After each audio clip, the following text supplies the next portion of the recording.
mangutana sa tuwa kung kumusta na daw ang ato ang granine nga gi-applyan nato og baniba after sa plantia or katong mother plant nga ato ang na-harvest na. 1 month na gikan sa napag-harvest nato sa ato ang mother plant ug karon mao na ni ang itsura sa ato ang saging.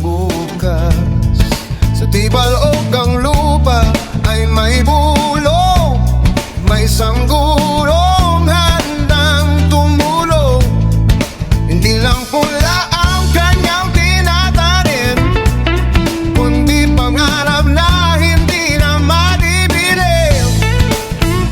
Higit pa sa atin. Muni ang mother plant sa ato ang granine ug mo pud ni ang iyang first generation. Mangutana ka kung pila ka buok ang nigawas nga panama after nga nakaharvest ta sa ato ang granine. Isa. Nga ato ang granine nga na-harvest na nato ang mother plant, na-applyan nato ni siya og kaduha sa baniba. 5 days gikan sa atong pagtanom ug 90 days after gikan sa first application ug adunay nigawas nga isa ka buok panama. Ug karon na-harvest na nato tanan. Ug mao na ni ang iyahang first generation.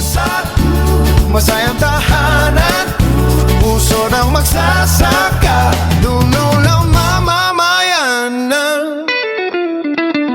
Sa bawat seminar at pagsasanay, binibigyan linaw.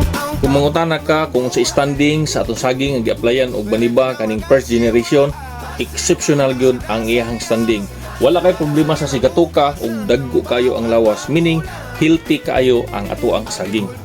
Kung healthy ang ato ang saging, meaning dagko kayo ang bulig niya ug tagas ang fingerling. Kung dagko ang bulig, tagas ang fingerling, bugat siya ug dako ang recovery sa imong saging.